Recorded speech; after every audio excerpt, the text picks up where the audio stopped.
In July, a 17-second long TikTok video introducing the concept of quiet quitting went viral.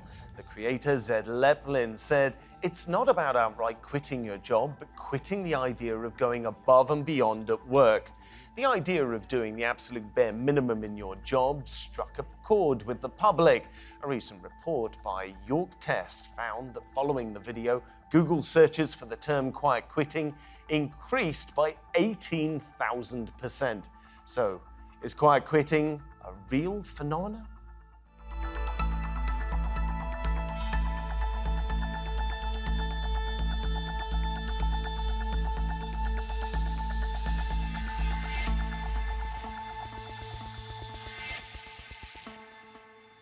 Hello, I'm Philip Hampshire and you're watching Roundtable. The last few years have seen major changes in people's attitude to work, especially after the pandemic made working from home the norm.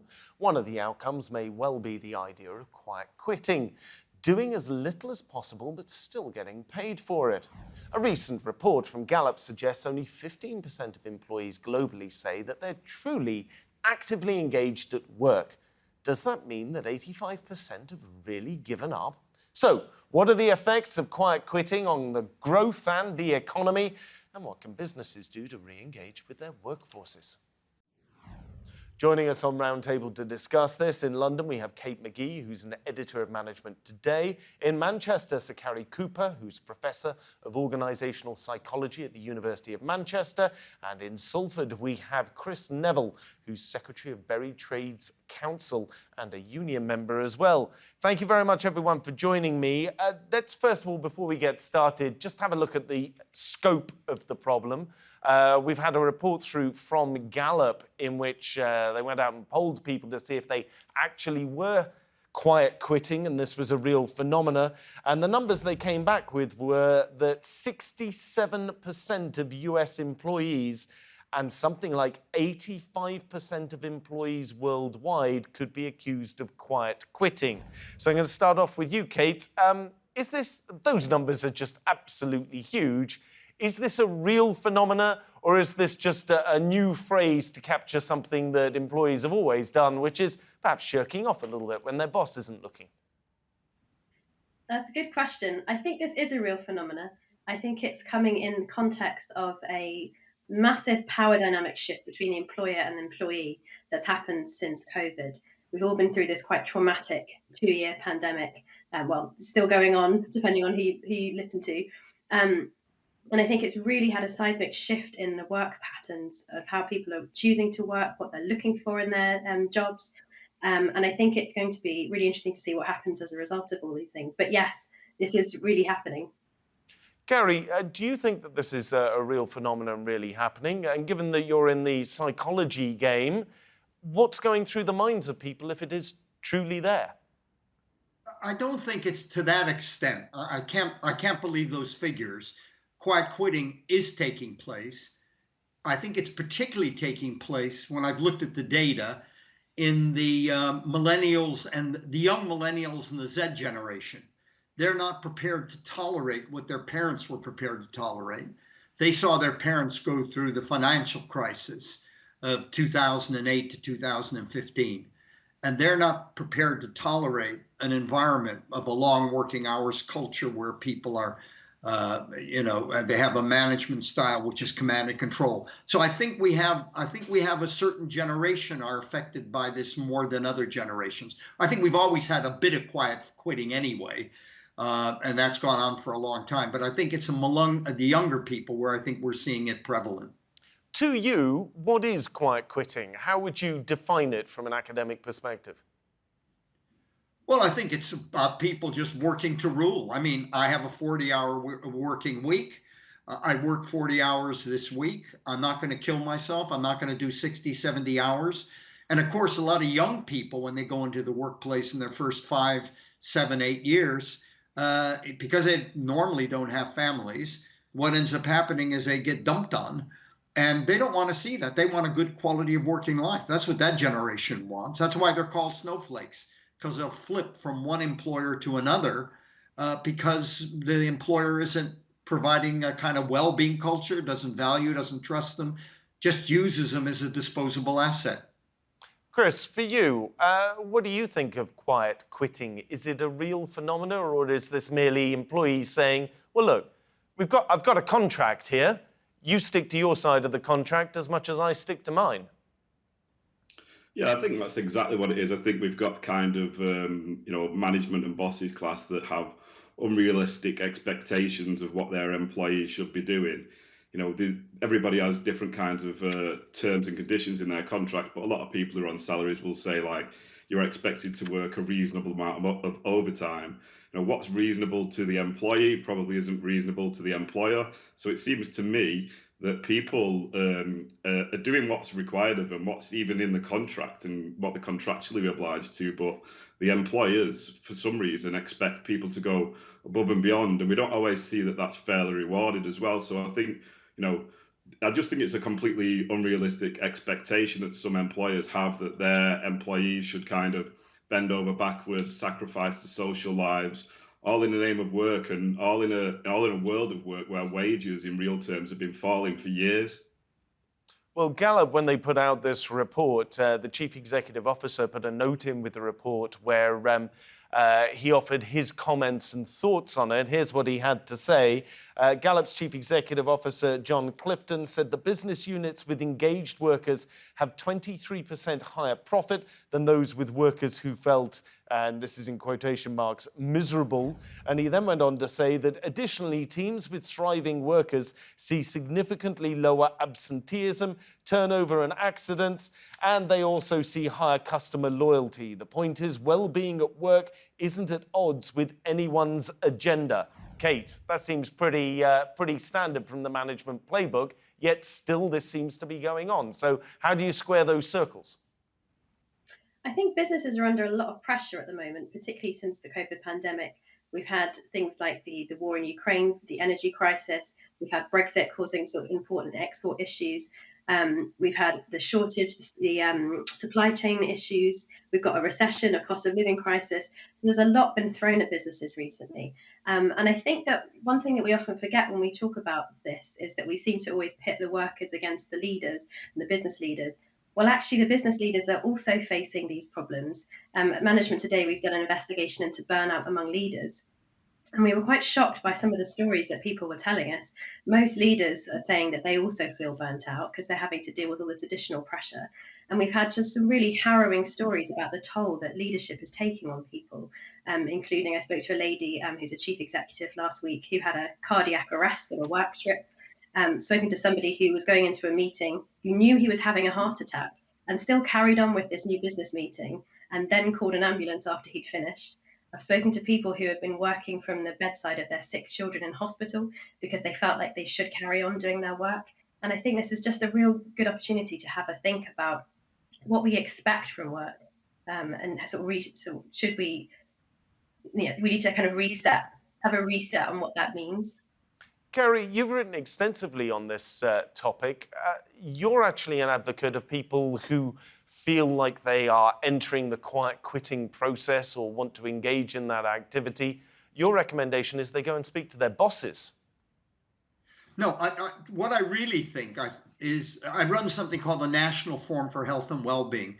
And in that forum, we have 44 global employers, HR directors, chief medical officers, directors of health and well-being. What we all think about is about creating the right kind of culture. And if you're going to do that, if you create a culture and make it strategic, a culture where people feel valued and trusted, where the organization looks at the hours of works with their employees, finds out how they perceive the organization, how it can be improved. I think we wouldn't have as much quiet quitting, and people wouldn't necessarily just work 40 hours a week. They'd work longer if they needed to, less so. And in other words, they would be allowed to work flexibly. They'd be managed by recognition and trust and values rather than by command and control management style. I think we'd have a different, and that's what my national forum's been doing for 5 years. And these are tens of millions of workers that they're responsible, and they're very senior people. And they feel if we create the right kind of culture, not just for millennials and for the Z generation, but for all workers, our productivity levels, as the report you suggested found, certainly is the case. You have a good well-being culture. you will get higher productivity where you can measure it, lower stress-related sickness absence, and you'll retain people. And that's what we're trying to establish. Companies understand this, by the way. The bigger ones do.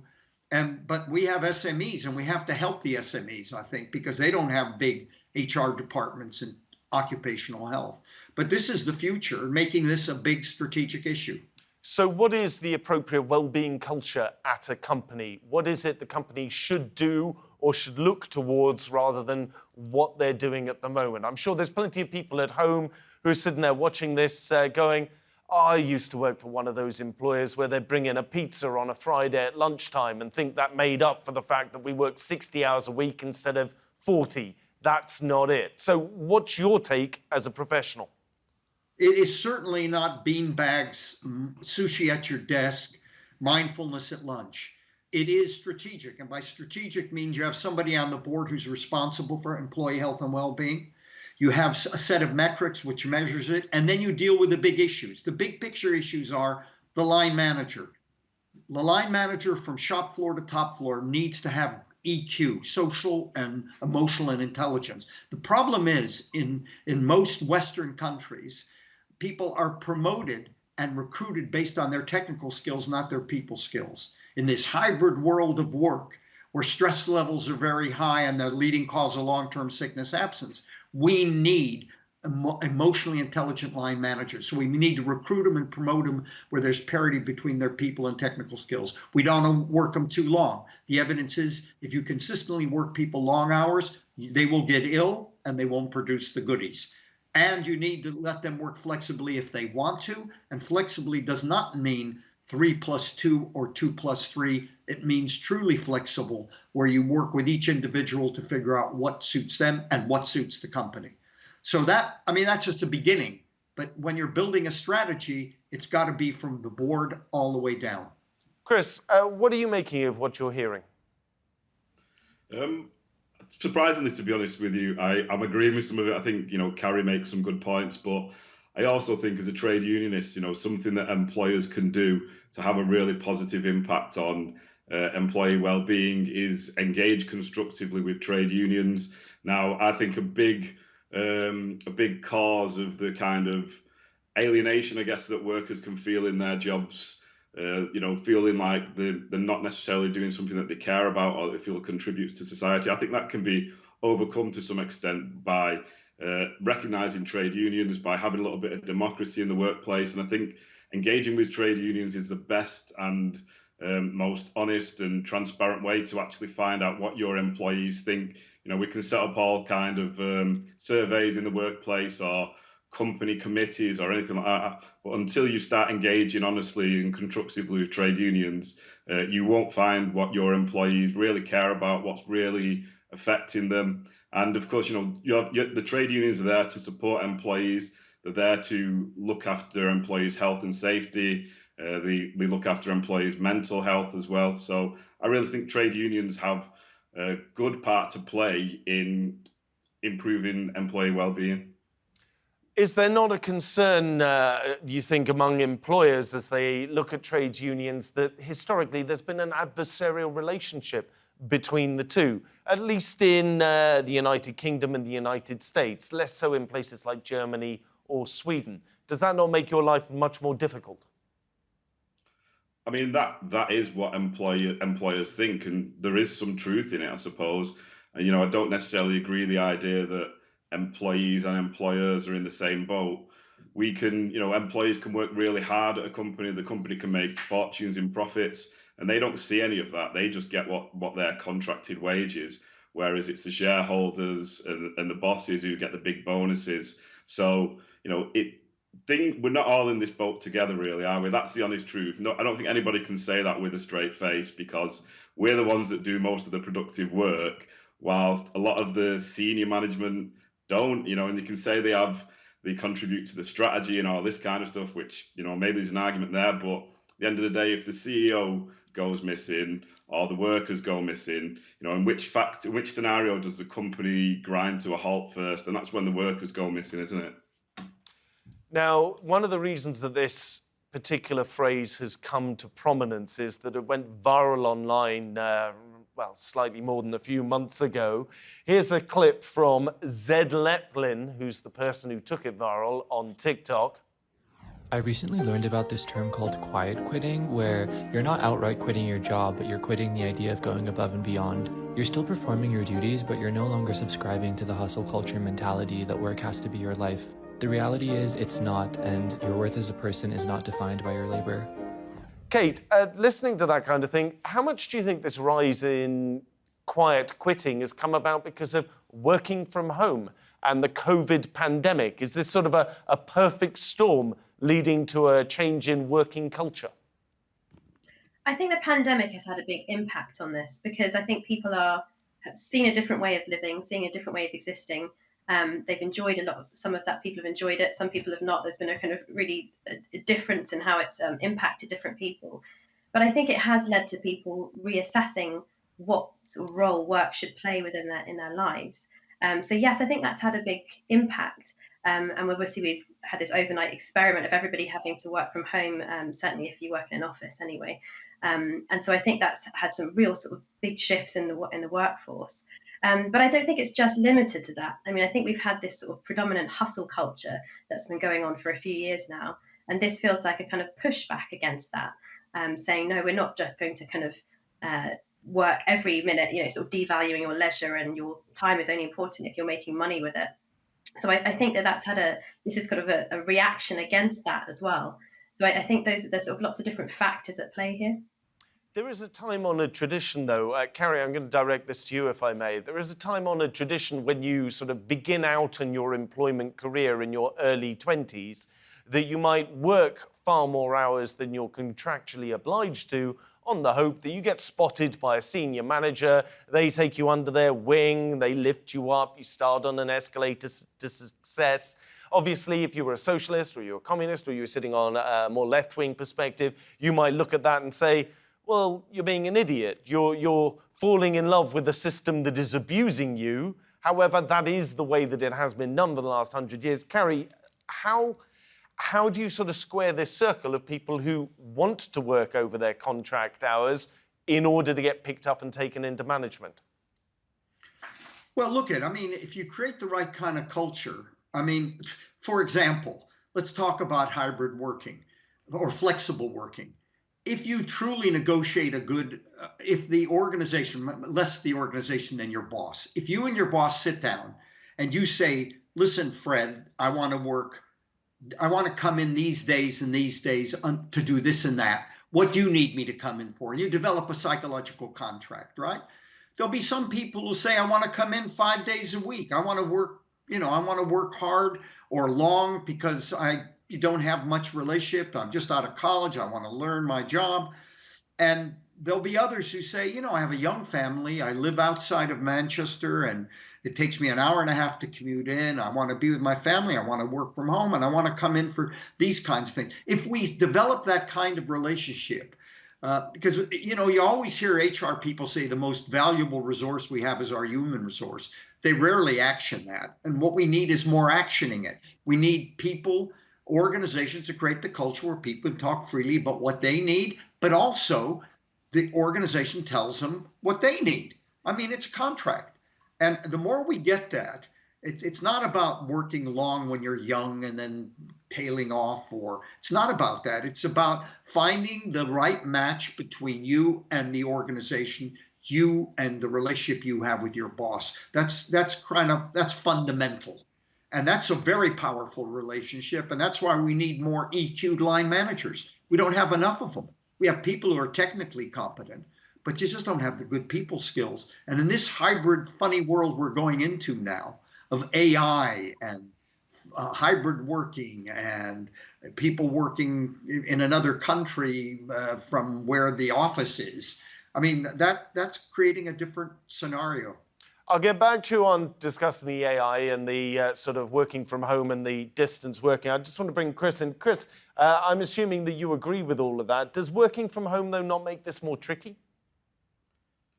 I think where a job can be done from somewhere outside of the workplace, I think it's a good thing if you allow employees to work from home.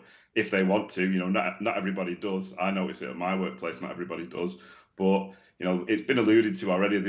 It's kind of crazy that people used to commute so frequently every day to get into city centres before the pandemic, and I think there's a lot less of that now. And people just are all the better for it. I think when you think you might spend 3-4 hours a day just getting to and from your job, you come home, you're really tired, you can't spend that quality time that you want with your family or your friends. If we can eliminate that, then surely people can have happier and healthier lives. And actually, I think that's going to translate into them being more productive at work anyway. So, Cary, how do you drum that through to companies themselves and sort of point out to them, this could be good for your bottom line? It's expensive. If you're a company looking at changing your strategy and how you've done things forever, it's a risk and it costs money. But you know what? They're into this now. The big organizations, public sector bodies, private sector bodies are doing this now. If you look at the NHS in the UK, the biggest employer, every single hospital in the NHS has a non-executive director who's responsible for employee health and well-being on their board. Now, how does that help? It helps because that person holds the board accountable for high rates of stress-related sickness absence, high labor turnover, more people getting ill with mental ill health problems. And that's why, in my view, we need to make this a kind of strategic issue. I don't think you need to convince the big boys on this. They're up for it. Where the problem, I think, occurs is more with medium-sized companies. Most public sector bodies know this as well. But I think they're moving in that. Are they simply playing it lip service, though? Are they simply using the right words, as it were? I've worked for plenty of companies in my time, and they're like, oh, yes, we're employees, we're all part of a family here. We all want to work together. We all want to grow together. And then the moment the words are done, that's it. It's gone. Yeah, in a funny sort of way, that's the way they started. It was all low-hanging fruit. It was, let's do mindfulness at lunch and bean bags and ping pong tables. That's the way they started, mental health first aid. But you know what? They're not there anymore.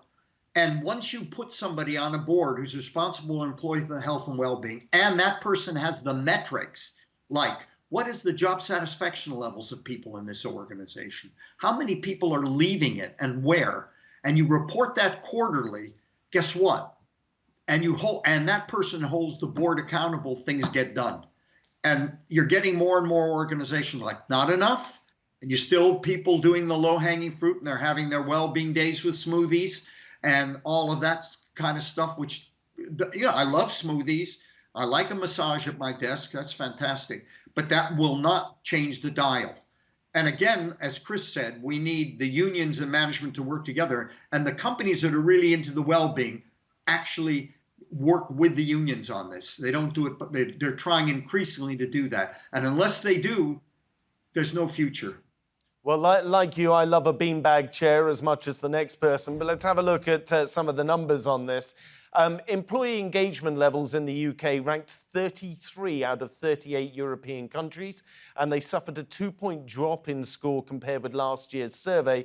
Globally, just 21% of employees are engaged at work in the UK, and 33% say they are thriving in their overall well-being. Kate, if you're a company, if you're a manager, if you're a chief executive, and you're looking at those numbers and thinking, crikey, only 1 in 3 of my employees is likely to be engaged, what do you do? Yeah, those numbers are quite terrifying, aren't they? I think that in the UK particularly, we have some of the longest working hours in Europe, and yet we have historically very low productivity rates. So long hours don't work. What can we do differently? There are several initiatives that companies are trying, aside from obviously the wellbeing initiatives that Cary was just mentioning. And some things are like the flexible working initiatives that people are trying.